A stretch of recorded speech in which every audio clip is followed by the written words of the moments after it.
ஆனந்தி பாடுவீங்களா? ஆஹ் எனக்கு தொண்டை கட்டி இருக்கு. 4 நாளா இல்ல இல்ல, தொண்டை இன்னைக்கு ஜாம். வேண்டாம்.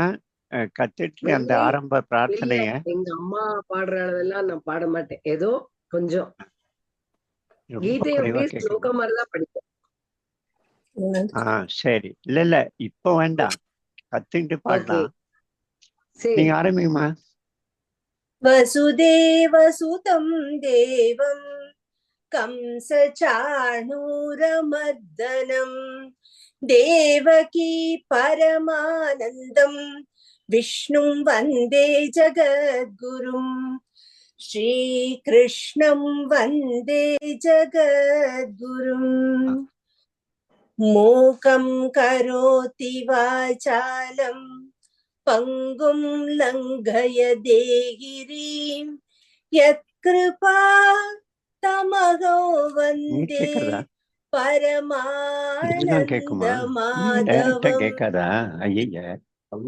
अच्युतं केशवं रामनारायणम् अच्युतं केशवं रामनारायणं कृष्णदामोदरं वासुदेवं हरि कृष्णदामोदरं वासुदेवं हरि श्रीधरं माधवं गोपिका वल्लभं श्रीधरं माधवं गोपिका वल्लभं जानकी नायकं रामचन्द्रं भजे जानकी नायकं रामचन्द्रं भजे हरे कृष्णा हरे हरे कृष्णा हरे राम राम हरे राम राम हरे हरे कृष्णा हरे हरे कृष्णा हरे राम राम हरे राम राम हरे राम राम हरे राम राम हरे जय श्री कृष्णा सर्वं कृष्णार्पणमस्तु முதல் ஸ்லோகத்துல மட்டும் ஒரு சின்ன பரவாயில்ல. விஷ்ணு கிருஷ்ணன் எல்லாம் ஒண்ணுதான். கிருஷ்ணன் வந்தே ஜெகத்குரு, கிருஷ்ண விஷ்ணுவும் வந்தே, அது மட்டும் அதான் முதல்ல கிருஷ்ணன் வந்தே விஷ்ணு வந்தே ஜெகத்குருன்னு சொல்லிட்டு அப்புறம் கிருஷ்ணன் வந்தேன்னு சொன்னேன். அப்ப இல்ல, இதுக்கு முன்னால கூட ஒரு தடவை அப்படிதான் சொன்னதா கேட்டதா ஞாபகம். கிருஷ்ணம் சொல்லுன்றியா? கிருஷ்ணம் வந்து okay okay okay okay. Mahavishnu பிரகட்ட ஸ்வரூபம் இல்லையே, கிருஷ்ணன் தான் பிரகட் ஸ்வரூபம், குரு. சரி, ஓம். சோ நம்ம வந்து 6வது ஸ்லோகம் வரைக்கும் பார்த்தோம். அத்ர சூரா மகேஸ்வாசா பீமார்ஜுன சமாயுதி யுயுதானோ விராட்டஸ்ச திரிபதஸ்ச மகாரத. இதுல எல்லாம் பெயர்கள் வருது. பீமார்ஜுன சமா, பீமன் அர்ஜுனனுக்கு சமமான மிகப்பெரிய வில்லுகளை ஏந்திய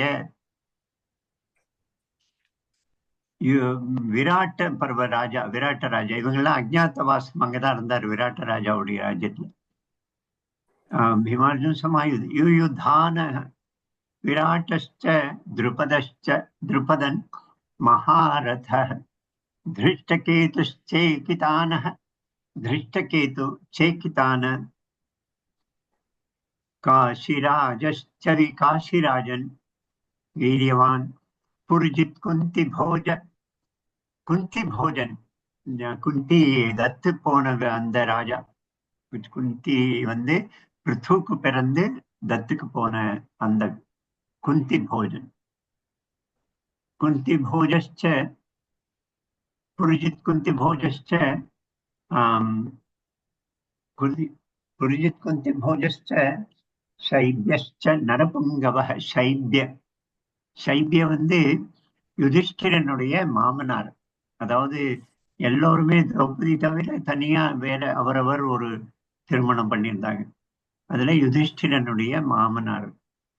சைபியஸ்ச நரபுங்கவः யுதாமன்யுஷ்ச விக்ராந்த உத்தமோஜாஷ்ச வீரியவான். உத்தமோஜ யுதாமன்யு.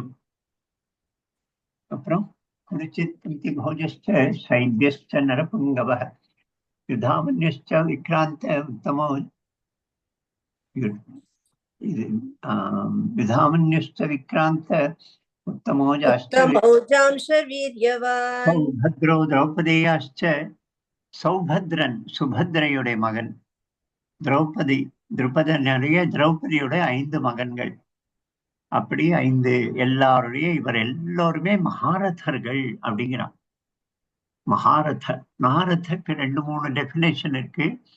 ஒண்ணு 10,000 ஸ்ட்ரென்த் உள்ள ஆர்மியை தலைமை தாங்கி நடத்துபவன் அப்படின்னு ஒண்ணு சொல்ல இன்டர்பிரிட்டேஷன் இருக்கு.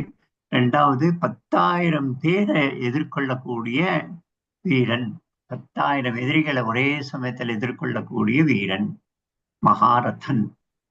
அதிரதன், மகாரதன் இதெல்லாம் பல பல பெயர்கள். Commander in chief, lieutenant, colonel, general, major அப்படின்லாம் இருக்கிற மாதிரி இதெல்லாம் பெரிய பெரிய பழைய காலத்து ஆர்மியில. நம்முடைய பழைய காலத்து யுத்த சிஸ்டம் என்னன்னா சதுர்வித சேனா, 4 வகையான சேனை. இப்ப முப்படைன்னு இருக்கிற மாதிரி மிலிட்ரி, வாயுப்படை, விமானப்படை, ஜலப்படை, தண்ணீர் படை, அப்படி 3 இருக்கிற மாதிரி. அப்போ 4. ஒண்ணு ரதப்படை, ரதம் 2 குதிரைகளோட அல்லது 1 குதிரைகளோட அவரவர் ரதம். ரதத்தை ஓட்டுபவர் ஒருத்தர், அதுல பின்னால் இருக்கிற வீரன் ஒருத்தர். ரத சக்கரத்துக்கு பாதுகாவலன், அந்த அர்ஜுனனுடைய சக்கரத்துக்கு 2 பாதுகாவலர்கள், அவர்களும் மகாரதர்கள். ரத சக்கரம் கொஞ்சம் டேமேஜ் ஆச்சு, அதோடைய ஆக்சில் உடைஞ்சு போச்சுன்னா உடனே ரிப்பேர் பண்ணி யுத்தத்துக்கு ரெடி பண்றது. அப்புறம் இப்படி ரதப்படை. அப்புறம் கஜப்படை, யானை, யானைப்படை, யானை மேல ஒருவர், யானை மேல ஒருவர், அப்படி யானைப்படை. குதிரைப்படை, அப்படி குதிரை மேல ஒருவர். அடுத்தது காலாட்படை, பதவீரன், அப்படி 4 வகை சேனை. இது ஒரு அக்ஷௌஹினி அப்படின்னு சொன்னா இந்த 4 சேர்ந்தது ஒரு அக்ஷௌஹினி. அந்த கணக்கு என்னன்னா 21,800 ரதங்கள் ஒரு அக்ஷௌஹினியில. ஒரு யூனிட், ஒரு கம்பெனி அப்படின்லாம் சொல்றோம் மிலிட்ரியில இப்பெல்லாம். அந்த மாதிரி ஒரு அக்ஷௌஹினி, ஒரு அனிக்கினி, ஒரு வாகினிங்கிறது சின்ன யூனிட், பிராங்கிணி, இதெல்லாம் பல பல யூனிட்டுடைய பெயர்கள். அதுல எல்லாத்த விட பெருசு அக்ஷௌஹினி. அந்த அக்ஷௌஹினியில 21,800 ரதங்கள் உண்டாம், 21,800 யானைகள் உண்டாம். இந்த 21,800க்கு 3 மடங்கு குதிரைகள், 63,400 குதிரைகள். 21,800 into 3, 63,400, 65,400, 65,400 ஆமா குதிரைகள். அதுக்கப்புறம் இதுக்கு 5 மடங்கு, 21,800 into 5, 1,09,000 காலாட்படை வீரர்கள். ஆமா, கணக்கு போட்டு பாருங்க. 1,09,000 பிளஸ் 21,800 பிளஸ் 21,800 பிளஸ் 65,400, அப்படி எடுத்தா கிட்டத்தட்ட 2,12,20,000 சோல்ஜர்ஸ், வீரர்கள் ஒரு அக்ஷௌஹினியில. அப்படி ஒட்டுமொத்தமா இந்த மகாபாரத யுத்தத்துல கலந்து கொண்டது 18 அக்ஷௌஹினி. 11 அக்ஷௌஹினி துரியோதனன் பக்கம், 7 அக்ஷௌஹினி பாண்டவர்கள் பக்கம். அப்பா, க்ஷத்திரியர்கள் எத்தனை பெரிய எண்ணிக்கையில செத்துருப்பாங்க பாருங்க. இதுல தேசம் முழுக்க க்ஷத்திரியர்கள் செத்து போனதுனாலதான் அதுக்கப்புறம் யுத்தத்தை பற்றிய இந்த மாதிரி கௌதம் புத்தர் சொன்ன கருத்து, யுத்தம் எல்லாம் வீணு, அஹிம்சை அப்படிலாம் சொல்லி அந்த கருத்தெல்லாம் வந்தது இந்த மகாபாரத யுத்தத்துக்கு அப்புறம் தான். அவ்வளவு பெரிய டேமேஜ், நம்முடைய க்ஷாத்திரிய தன்மையே அழிஞ்சு போச்சு. கோழைகள் தான் சமுதாயத்துல, யுத்தத்துக்கு தயாராகாதவர்கள் தான் சமுதாயத்தை மிச்சம் இருக்க. க்ஷத்திரியர்களோட எண்ணிக்கை ரொம்ப குறைஞ்சு போச்சு. இவ்வளவு பிரம்மாண்டமான யுத்தம், இவ்வளவு பெரிய பேரும் ஒரு கிரவுண்ட்ல இருக்க முடியுமா ஒரு மைதானத்துல அப்படின்னு சொன்னா அப்படி இல்லை. எப்பவுமே பின்னால பேக்கப் இருக்கும். ஃப்ரண்ட்ல யுத்தத்துக்கு போறவங்க ஒரு எண்ணிக்கை இருக்கும் அந்த மைதானத்துக்கு ஏற்றபடி. அப்புறம் ரீப்ளேஸ் ஆகும். அந்த எண்ணிக்கை குறைய குறைய குறைய அடுத்த யூனிட். இந்த கிரிக்கெட்ல ஒரு பேட்ஸ்மேன் செத்த உடனே அடுத்த பேட்ஸ்மேன் போய் விளையாடுற மாதிரி அந்த படையில ரீப்ளேஸ் ஆகும். டென்ட் எல்லாம் போட்டு எல்லாரும் அங்கங்க இருப்பாங்க சுத்தி. பெரிய ஏக்கர் ஹெக்டேர் கணக்குல பூமியில இது யுத்தம் நடந்திருக்கு. அதுக்கு ஒரு ஆர்கனைஸ்டா இந்த பக்கம் நீ இருக்கணும், இந்த பக்கம் நீ இருக்கணும். கபடி விளையாட்டுல எப்படி எல்லை போட்டு அதுக்குள்ள விளையாடணுமோ அப்படி எல்லைக்குள்ள எதிரி தேசத்து விவசாயி அவனை கொன்னுடுங்க, எதிரி தேசத்து பயிர் அறுவடை செய்த பயிர் கோடவுனு அதை அழிச்சிருங்க, எதிரி தேசத்துக்கு நஷ்டம், அதெல்லாம் அப்போ கிடையாது யுத்தத்துல. நேருக்கு நேர் வீரனோட வீரன். இப்படி அழிவு வேண்டாம், நிறைய பேர் சாக வேண்டாம்னு சொல்லி வெறும் அரசனும் மட்டுமே சண்டை போட்டு யாரு தோற்கிறானோ அவன் தோத்ததை அங்க டிக்ளேர் பண்ணி மற்ற சேனை இங்க வந்துடும். அப்படி எல்லாம் யுத்தங்கள் நடந்திருக்கு. எப்படி மதம் மாற்றத்துல ஒரு ஒவ்வொருத்தரையா சொல்லி சொல்லி சொல்லி மதத்துக்கு, நம்ம மதத்துக்கு அழைச்சின்னு வர்றது, வைதிக மதத்துக்கு, இந்து மதத்துக்கு, அது ஒரு வழி. ஆனா அதுல ஒரு சிஸ்டம் என்னன்னா, பெரிய பெரிய ஆச்சாரியர்களோட, குருமார்களோட, அவர்களோட தர்க்கம் பண்ணி பேசி கண்டிஷன் என்ன, தோற்று போறவனுடைய சிஷ்யர்கள் எல்லாம் ஜெயித்தவருடைய மதத்துக்கு மாறி போயிடணும். இப்படி மதம் மாற்றம் நம்ம தேசத்துல நடந்திருக்கு. அப்படிதான் ஆதிசங்கரர் கௌதம் புத்தருடைய அந்த மதத்தை முழுவதையும் தேசத்தை விட்டு வெளியில தள்ளி விட்டார். புத்த மதத்துக்கு ஆளே இல்லை. புத்த விகாரங்கள் எல்லாம் வீணா போச்சு. ஏன்னா ஆள் இல்லை புத்த விகாரம். அதனால அது எல்லாத்தையும் அவர் ஒரு பிள்ளையார பிரதிஷ்டை பண்ணி, தேவியை பிரதிஷ்டை பண்ணி அதெல்லாம் கோயிலா மாத்திட்டார் புத்த விகாரங்கள் எல்லாம். அப்படி ஒரு மாபெரும் கர்வாபசி, வீட்டிற்கு திரும்ப அழைத்து வருதல், நம்ம இதுல இருந்து போனவர்களை, அப்படி ஒரு இயக்கம் ஆதிசங்கரர் நடத்தினார். ஆதிசங்கரருடைய அந்த முயற்சியில நாடு முழுக்க புத்த மதம் பரவி இருந்தது. கிட்டத்தட்ட தேசம் முழுக்க. கேரளாங்கிற ஒரு பகுதியை தவிர மற்ற முழு பிரதேசமும் பரவி இருந்தது. அந்த கேரளாவில இருந்துதான் ஆதிசங்கரன் பிறந்து மேல வந்தார். அவர் தேசம் முழுக்க புத்த மதத்தை கம்ப்ளீட்டா வைப் அவுட் பண்ணிட்டார். ஆயிரக்கணக்கில் புத்த மதத்துடைய விகாரங்கள் அதெல்லாம் கோயில்களா மாற்றப்பட்டு லட்சக்கணக்கில். ஒரு ஸ்டேஜ்ல அவர் என்ன செய்தார்னா, முதல்ல ஒவ்வொருத்தரையா கூப்பிட்டு மந்திரம் உபதேசம் பண்ணி அவர் எல்லாம் இந்து தர்மத்துக்கு மாத்தினார். கூட்டம் பெருக பெருக பெருக பெருக தண்ணீரை தெளித்து உயரத்திலேருந்து தண்ணி யார் மேலெல்லாம் ஒரு சொட்டு தண்ணீர் விழுந்ததோ அவரெல்லாம் ஹிந்து ஆயிட்டீங்கன்னு அனௌன்ஸ் பண்ணார். அதை தாண்டி கூட்டங்கள் போக போக சங்க ஊதி, இந்த சங்கு யாருக்கெல்லாம் கேட்டதோ அவர்கள் எல்லாம் இந்து தர்மத்துக்கு வந்துட்டீங்க அப்படின்னு அந்த அளவுக்கு. அந்த மாதிரி யுத்தத்துல கூட நேர எல்லாரும் பெரிய படையெடுத்து அத்தனை பேரு செத்து அதெல்லாம் வேண்டாம், நம்ம 2 பேர் மட்டும் மோதுவோம், யாரு ஜெயிக்கிறானோ அவன் ஜெயிக்கிறான். எப்படி அந்த சாஸ்திரார்த்தம் தர்க்கம் பண்ணி இந்து மதத்துக்கு மாற்றுவது இருக்கும்போது, யாரோட தர்க்கம் நடக்கிறதோ அவர் தற்கொலை பண்ணிடுவார், தன்னுடைய உயிரை மீட்டு. ஆனா அவருடைய சிஷ்யர்களா இவர் பக்கம் வந்துருவார், இந்த மதத்துக்கு வந்துருவார். அப்படி எல்லாம் நடந்திருக்கு. நீங்க திருவிளையாடல் மாதிரி சில இடத்துல பார்த்திருக்கலாம். ஜெயின மதத்துக்கும் சைவத்துக்கும் நடக்கும்போது ஒரு அரசனுக்கு இது வருது, நோய், காய்ச்சல் வருது. இந்த பாதிய ஜெயின மதம் அவருடைய முறைப்படி மயில் பீலியை தடவி சரி பண்றேன்னு சொல்லி முயற்சி பண்றாரு. அந்த பக்கம் விபூதியை தடவி அவர் முயற்சி பண்றார். அவர் பக்கம் காய்ச்சல் போய் அவர் சரியாயிடுறார். அதுக்கப்புறம் அந்த ஜெயின மதத்துக்கு போன எல்லாரும் இந்து சைவமா மாறுறாரு. இதெல்லாம் நம்ம தேசத்து வரலாறு நடந்திருக்கு.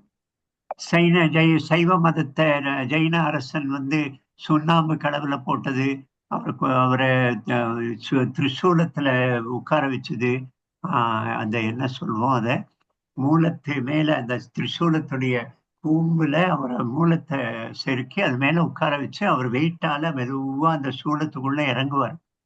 அப்படிலாம் தண்டனை கொடுத்திருக்காங்க மற்ற மதத்தை. இதெல்லாம் பௌத்த மதமும் ஜெயின மதமும் வந்த பிறகு ஆரம்பித்த விஷயம். முஸ்லிம் மதம் அது ரொம்ப கொடுமையா படுத்தினான். வாளால வெட்டி தீர்த்தான் எல்லாரையும், குருமார்களை, சன்னியாசிகளை.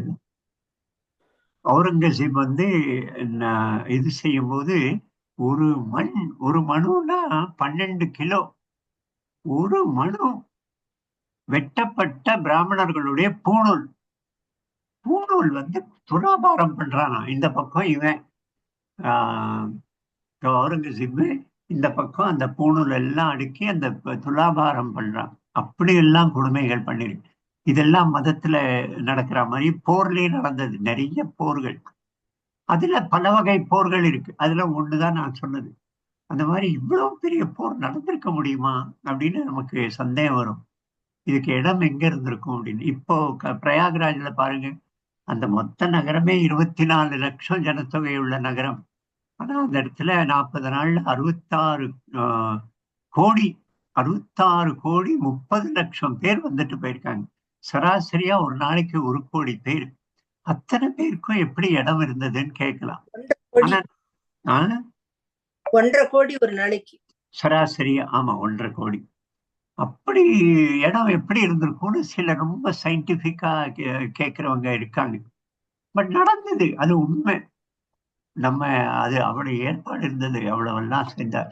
அந்த மாதிரி இந்த பிரம்மாண்டமான யுத்தம் நம்மளால கற்பனையே பண்ண முடியாது. அப்படிப்பட்ட யுத்தம் அது. அதுல 11 அக்ஷௌகினி துரியோதனன் பக்கமும், 7 அக்ஷௌகினி பாண்டவர்கள் பக்கமும். அதே மாதிரி ரதர்கள், மகாரதர்கள், 11 மகாரதர்கள் பாண்டவர்கள் பக்கம், 7 மகாரதர்கள் கௌரவர்கள் பக்கம் இருந்தாங்களாம். இப்போ எதிர்பக்கம் இருக்கிற மகாரதர்கள் எல்லாம் எண்ணினா இவன் துரோணர் அப்படியே இவன் சொல்றதை கேட்டுட்டு இருக்கிறான். பாவம் குழந்தை பீதியில கலங்கி போய் ஏதோ சொல்றான் பாரு அப்படின்னு. அதை அவன் புரிஞ்சுக்கிறான். துரியோதனன் ரொம்ப இன்டெலிஜென்ட். அதாவது பாண்டவர்கள் காட்டுல இருந்த போது துரியோதனனுடைய ஆட்சி தான் அந்த ஹஸ்தினாபுரத்துல இருந்தது. அந்த ஆட்சியில எந்த குறையும் இல்லை. இவர்களோட வஞ்சம் பண்ணானே தவிர, அவர்களுடைய பூமியை பறிச்சுக்கிட்டானே தவிர, மற்றபடி சாதாரண விஷயத்துல நல்ல அட்மினிஸ்ட்ரேட்டர், நல்ல நிர்வாகம் பண்ணினான் அவனு. அதனால துரோணருடைய கண் பார்வையிலிருந்து இவனுக்கு புரியுது, நான் கொஞ்சம் அதி பண்ணிட்டேன். இந்த மாதிரி எதிர்கட்சியுடைய ஆளுகள் எல்லாம் இந்த மாதிரி சொல்லி செய்தது கொஞ்சம் அதிகாயிடுச்சு. உடனே என்ன பண்றான், அடுத்த ஸ்லோகத்துக்கு வரான். அடுத்த ஸ்லோகத்துல பாருங்க, சௌபத்ரோ திரௌபதியாச்ச சர்வஏவ மகாரதாக அப்படின்னு முடிச்சான். அப்ப தன்னுடைய பக்கம் அதுல அவன் சொல்லும் போது, அஸ்மாக்கன் து விசிஷ்டாயே தான் நிபோதத் விஜோத்தம நாயக்கா மம சைன்யஸ்ய சஞ்ஞார்த்தம் தான் பிரவீமிதே. உடனே அவனுக்கு ஒரு காம்ப்ளெக்ஸ் வருது. ஐயோ, நான் இதை மாதிரி தப்பா எதிர்கட்சி இப்படி சொல்றது, இவர் தப்பா நினைப்பாரோ, இவரை தூண்டிவிட முயற்சி தப்பா நினைப்பான்னு. உடனே நம்ம பக்கம் இருக்காங்க. அஸ்மாக்கம் து விசிஷ்டாயே தான் நிபோத விஜோத்தம. அங்கதான் அவனுடைய திமிரு வெளிப்படுறது. இவர் அந்த படைக்கு தளபதியா இருக்கக்கூடியவர். பீஷ்மருக்கு அடுத்தது அவர் தான் தளபதி. ஆனா அவன் என்ன சொல்றான் பாருங்க, த்விஜ உத்தமங்கிறான். த்விஜ அப்படின்னு சொன்னா 2 தடவை பிறந்தவன் அர்த்தம். நம்ம தேசத்துல 2 தடவை பிறப்பு, 2 பிறப்பாளர்கள் அப்படின்னு பொதுவா பிராமணர்களுக்கு அந்த பேர் உண்டு. எல்லோருக்கும் பூணல் அதிகாரம் உண்டு, 4 வருணத்துக்கும் உண்டு. இப்ப கல்யாணத்துக்கு மட்டும் பூணலை போட்டு அடுத்த நாள் கோட் ஸ்டாண்ட்ல மாட்டி வச்சிடுறாங்க நிறைய ஜாதிகள்ல. ஆனா த்விஜ அப்படின்னா 2 பிறப்பு. ஒரு பிறப்பு அம்மா வயத்துல பிறந்தது, 2வது குருகுலத்துக்கு உள்ள போகும்போது. ஸ்ரீரங்கத்துல சில இந்த விஸ்வகர்மா போல மற்ற ஜாதிகளுக்கு கூட குருகுலங்கள் இருக்கு. அவர்கள் சில பேரெல்லாம் தன் குழந்தைகளை இதை கத்துக்க அனுப்புறாங்க, பூணெல்லாம் போட்டு. நிறைய ஜாதிகள்ல இப்போ வச்சிருக்கிறாங்க அந்த முறை. வடக்குல இருக்கு நிறைய, வெளிநாட்டுல ரொம்ப குறைஞ்சு போச்சு. ஆனா அதனால வெறும் பிராமணர்கள் தான் இந்து தர்மம் அப்படி ஒரு கருத்து இருக்க வாய்ப்பு இருக்கு. ஆனா கூட த்விஜங்கிற வார்த்தை அதிகமா ஃபைனலா பிராமணர்களுக்கு பொருந்தும். த்வினா 2, ஜனா பிறப்பாளன். 1 அம்மா வயிற்றுல பிறந்தது, 2வது ஸ்கூல்ல சேர்த்தது. ஸ்கூல்னா குருகுலத்துல வேதம் படிக்க போனது. அந்த த்விஜத்துல உத்தமன் அப்படிங்கிற துரோணரை பார்த்து, இந்த ஆளு வந்து பெரும் பிறப்பு தான் பிராமணன், ஆயுதங்கள் மத்தியில் தான் இருந்தார் அவரு எப்பவும். இங்க கூட அவர் ஆயுதங்கள் தான் சொல்லி கொடுத்தாரு. ஆனா எங்கோ ஒரு இடத்துல துரியோதனனுக்கு அந்த ஒரு இது இருக்கு, ஒன்று கொஞ்சம். அதை வந்து அப்பப்ப குத்தி காட்டுற ஒரு பழக்கம் இருக்கு. இது கிண்டலா சொல்ற விஷயம், அவரை பாராட்டி சொல்லல. அதையெல்லாம் விட்டுட்டு இங்க போருக்கு வந்தவர் அவர் துரோணர். த்விஜோத்தமங்கிற தான்யபோத த்விஜோத்தம நாயகா மம சைன்யஸ்ய, என்னுடைய சைன்யத்துடைய நாயக்கர்களையும் நீ மனசால நினைத்து பார் அப்படிங்கிறா. சஞ்ஞார்த்தம் தான் பிரவீமித்தே, நீ நினைப்பதற்காக நான் சொல்கிறேன். என்னுடைய சைன்யம் நாயக்காக மம சைன்யஸ்ய, பாருங்க இது சைன்யம் வந்து கோஆர்டினேட்டட் அண்ட் யுனைடெட் எஃபர்ட், எல்லாரும் சேர்ந்து செய்வது. ஆனா அந்த துரியோதனுடைய அடி மனசில் வெளிப்படுது, என்னுடைய சைன்யம், என்னுடைய சைன்யத்தின் நாயக்கர்களையும் நீ கொஞ்சம் மனசால் நினைத்து பார் அப்படி துரோணரை பத்தி சொல்றான். துரோணரை பார்த்து அடுத்தது அவன் தன்னுடைய சைன்யத்தை சில பேரெல்லாம் சொல்றான். 5 பேரை சொல்றான். ஒண்ணு முதல்ல பவான், நீங்கிறான். இந்த துரோணரை விட சிறந்த மகாவீரர்கள்லாம் இருக்காங்க, ஆனா அவங்க பேரெல்லாம் சொல்லல. பவான் நீ, பீஷ்மஸ்ட அடுத்தது பீஷ்மன், கர்ணன், உடனே இவங்க 2 பேரையும் ஒரு சடங்குக்காக சொல்லிட்டு உடனே தன்னுடைய ஃப்ரெண்டு கர்ணன், கர்ணஸ்ட பவான் பீஷ்மஸ்ட கர்ணஸ்ட, கிருப்ப, இவரும் கிருப்ப வந்து துரோணர் குடும்பத்தை சார்ந்த, அதாவது கிருப்பியதான் துரோணர் கல்யாணம் பண்ணியிருக்கார், கிருப்பருடைய அக்கா தங்கை. அப்போ அவருடைய குடும்பத்தை 3 பேரை சொல்றாரு இங்க இந்த துரியோதனன். பவான் நீங்க, கிருப்பர் உங்க மைத்துனர், அப்புறம் அஸ்வத்தாமா அவருடைய பையன் அஸ்வத்தாமா. வேற பீஷ்மருடைய சித்தப்பா இருக்காரு அங்கே, பூரிஸ்ரவஸ்னு, அதாவது சந்தனுடைய தம்பி. மிகப்பெரிய வீரர்கள்லாம் இருக்கிறாங்க, சகுனி மகாரதன், அவங்க பேரெல்லாம் சொல்லல. இந்த 5 பேர், அதுல கூட துரோணரை கொஞ்சம் தாஜா பண்ணுறது, அவர் மனசை மாத்தி பாண்டவர்களுக்கு விசுவாசமா இருக்கிறதா இவன் நினைச்சுக்கிறான், அவர் மனசை மாத்த முயற்சி பண்றான். பவான் பீஷ்மஸ்ட கர்ணஸ்ட கிருபஸ்ட சமிதிஞ்சய, கிருப்பன் வந்து சமிதிஞ்சயமா, யுத்தத்தில் எல்லாம் ஜெயித்த கிருப்பன்கிறான், சும்மா எக்ஸாஜரேட்டட். அவர் இங்க யுத்தத்துல ஜெயிச்சார், எங்க யுத்தமே ரொம்ப குறைவா தோறிட்டார். கிருபஸ்ட சமிதிஞ்சய, அஸ்வத்தாமா இன்னொரு பேர், விகர்ணஸ்ட, அஸ்வத்தாமா விகர்ணஸ்ட, இப்படின்னு 5 பேரை சொல்ற. பவான் பீஷ்ம கிருப கர்ண அஸ்வத்தாமா விகர்ணன், 6 பேர். விகர்ணன் பேரை சொல்ற. இப்படி தன் மகாரதர்கள் பேரை சொல்றான், சில பேரை சொல்லிட்டு அடுத்த வரிய பாருங்க, அவனுடைய அடுத்த வரி என்ன சொல்றான்? அந்நேச்ச பகவசூரா பதர்த்தே தியக்த ஜீவிதாக தானாசஸ்திர பிரகரணாக சர்வே யுத்த விசாரதாக, யுத்தத்தில் திறமையாளர்கள், விசாரத திறமையாளர்கள் யாரு? அந்நேச்ச பகவசூராம், நிறைய மற்ற வீரர்கள் இருக்கிறாங்க, பகவக நிறைய இருக்கிறார், அந்நே மற்ற, யாரு? மதர்த்தே தெக்த ஜீவிதாக, எனக்காக உயிரை விட தயாராக வந்து இங்க நிற்பவர்கள். என்ன திமிரு பாருங்க அவனுடைய வார்த்தைகள், எனக்காக, எனக்காக, என்னுடைய படை. அதான் ஒரு பர்சனாலிட்டி. துரியோதனனை நம்ம படிக்கணும், துரியோதனன் பத்தி நம்ம பிஹெச்டியே பண்ணலாம். அவனுடைய மனப்பான்மை எப்படி, சிறு நல்ல விஷயம் வரும். ஒரு இடத்துல அவன் சொல்றான், நான் எனக்கு தர்மம் தெரியும், ஆனா கூட என்னுடைய உள்ள எவனோ ஒருத்தன் உட்கார்ந்துட்டு என்ன அதர்மம் செய்ய தூண்டி விடுறான்பா துரியோதனன், அப்படி சொல்லுவான். அது மாதிரி துரியோதனனுடைய பர்சனாலிட்டி இந்த 10 ஸ்லோகங்கள்ல வெளிப்படுறது. இந்த விஷயத்த நமக்கு அந்த மகாபாரதத்துல புரிந்து, இல்ல நம்முடைய வாழ்க்கை அனுபவத்தை வச்சு நம்ம இந்த மாதிரி ஏதாவது இதை கொஞ்சம் புரிந்துக்க முயற்சி பண்ணலாம், பேசலாம் மற்றவர்கள். இதுதான் துரியோதனுடைய. அதுக்கப்புறம் அடுத்த வரி ஒன்று சொல்றான், அதனால எல்லாரும் சேர்ந்து பீஷ்மரை காப்பாத்துங்க, அவரை பாதுகாத்துருங்க, அவரை அட்டாக் பண்ணுவாங்க அப்படின்னு. அதுலயும் அவனுடைய இது வெளிப்படுறது.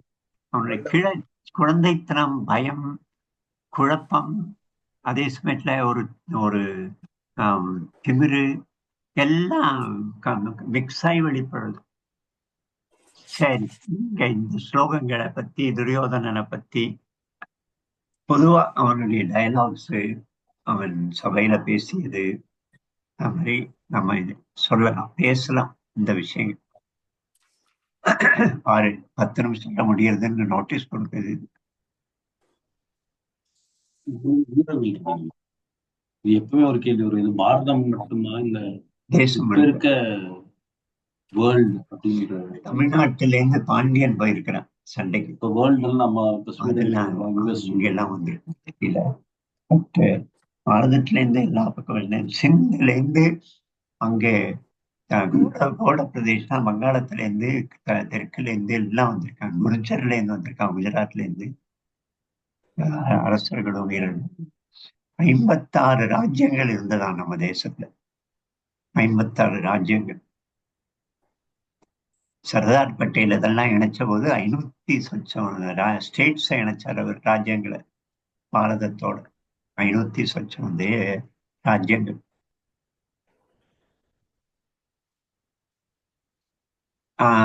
அதுலதான் ஒரு சில ராஜாக்கள், நாங்க சண்டைக்கு வரல, நாங்க யுத்தத்துல எல்லாருக்கும் மெடிக்கல் சர்வீஸ் பண்றோம், நாங்க எல்லோருக்கும் சாப்பாடு போடுறோம் அப்படின்லாம் சிலர் பொறுப்பெடுத்துக்கிட்டாங்க. நாங்க நியூட்ரலா இருக்கோம், நான் சண்டையில சேரல அப்படின்னு இருந்த ராஜாக்களும் இருந்தாங்க.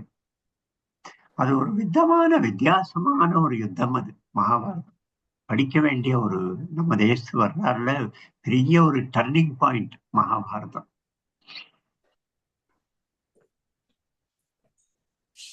நீங்க பேசலாம், இல்ல ஒரு தடவை எல்லாரும் படிப்போம் அந்த 3 ஸ்லோகத்தையும் 4 ஸ்லோகத்தையும். அதுக்கப்புறம் நீங்க யாராவது ஏதாவது சொல்லணும்னா சொல்லுங்க. நான் 7வது ஸ்லோகத்திலேருந்து ஆரம்பிப்போம். சௌபதர்ஷ மகாபாவ சங்கர் சௌபத்ரோ திரௌபதியாச சர்வைவ மகாரதா அஸ்மாக்கம் து விசிஷ்டாயே. அங்கிருந்து எல்லாரும் சேர்ந்து பண்ணலாம், படிக்கலாம். ஆரம்பிக்குமா? நீ சொன்னப்புறம் எல்லாரும் சேர்ந்து சொல்லு. அன்மியூட் பண்ணிக்கோங்க எல்லாரும். அன்மியூட் பண்ணிக்கலாம். அஸ்மாக்கம் பிரேமா சொல்லுங்க. अस्माकं तु विशिष्टाये ரிப்பீட். ரிப்பீட் பண்ணி சேர்ந்து சொல்லலாம். அஸ்மாகம் து விசிஷ்டாயே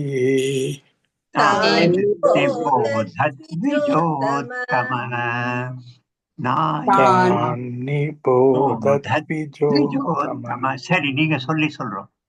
நாயக மம சைன்யஸ்ய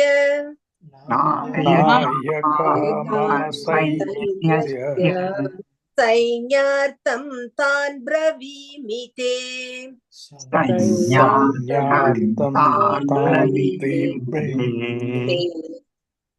பவான் பீஷ்மஸ்ச கர்ணஸ்ச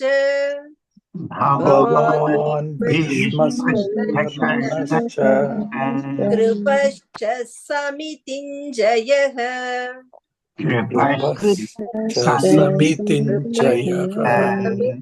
அஸ்வத்தாமா விகர்ணஸ்ச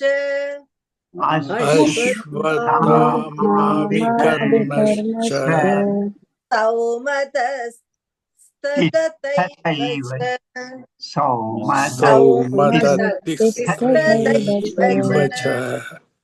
அன்யே ச பகவः சூரா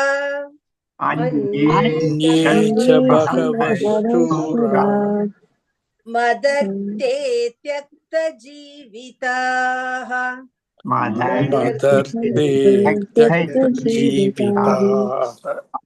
நானாசஸ்திர பிரகரணாஸ்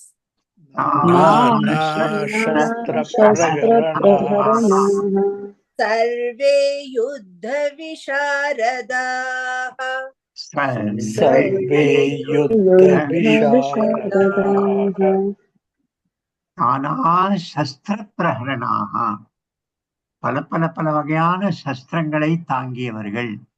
இந்த சஸ்திரம் அஸ்திரம் என்னது வித்தியாசம் சொல்ல முடியுமா யாராவது? சஸ்திரம்னா என்ன, அஸ்திரம்னா என்ன? பிரம்மாஸ்திரம், பசுபதி அஸ்திரம், அப்புறம் சஸ்திரம். அஸ்திரம் ஒரு வாட்டி விட்டுட்டா like it has to reach the destination. Asthiram It is for one particular person. Shastramna இந்த இதெல்லாம் gun, I mean whatever ammunitions can உதாரணமா be used on like இந்த வில்லு அம்பு அதெல்லாம் சஸ்திரம். வில் இல்ல, அம்பு போகணுமே, அம்பு திரும்பி வர அதுவும் ஒரு சயின்ஸ் இருந்தது, அது போயிட்டு திரும்பி வரும். பட் அம்பு அஸ்திரம், அம்புதான் பசுபதி அஸ்திரம், பிரம்மாஸ்திரம். அது நம்ம கையை விட்டு வீசி எறிவதெல்லாம் அஸ்திரம். ஈட்டி, அம்பு, இதெல்லாம் அஸ்திரம்.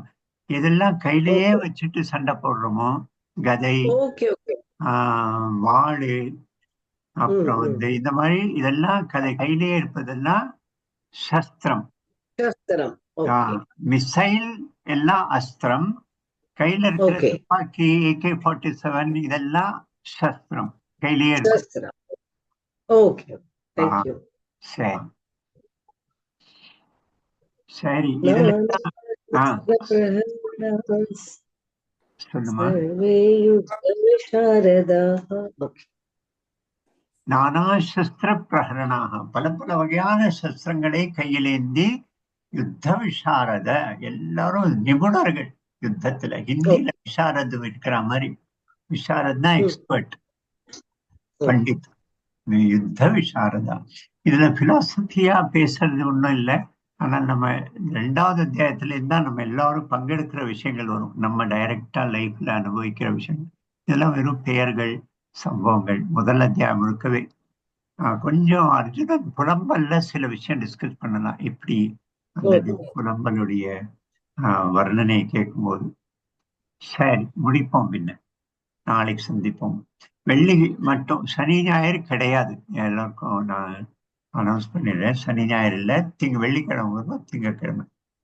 பாருங்க, இன்னைக்கு 2 நாள் கேப் ஆயிடுச்சுன்னா உடனே எண்ணிக்கை எல்லாரும் மறந்துட்டாங்க நிறைய பேர்.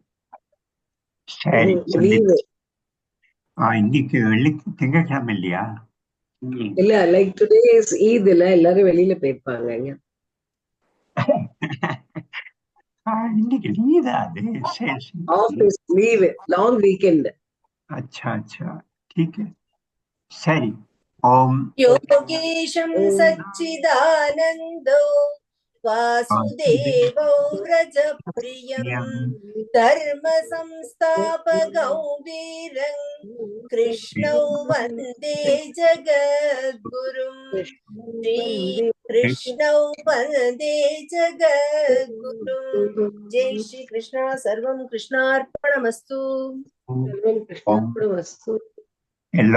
नमस्कार। जय श्री कृष्ण। ओके। जय श्री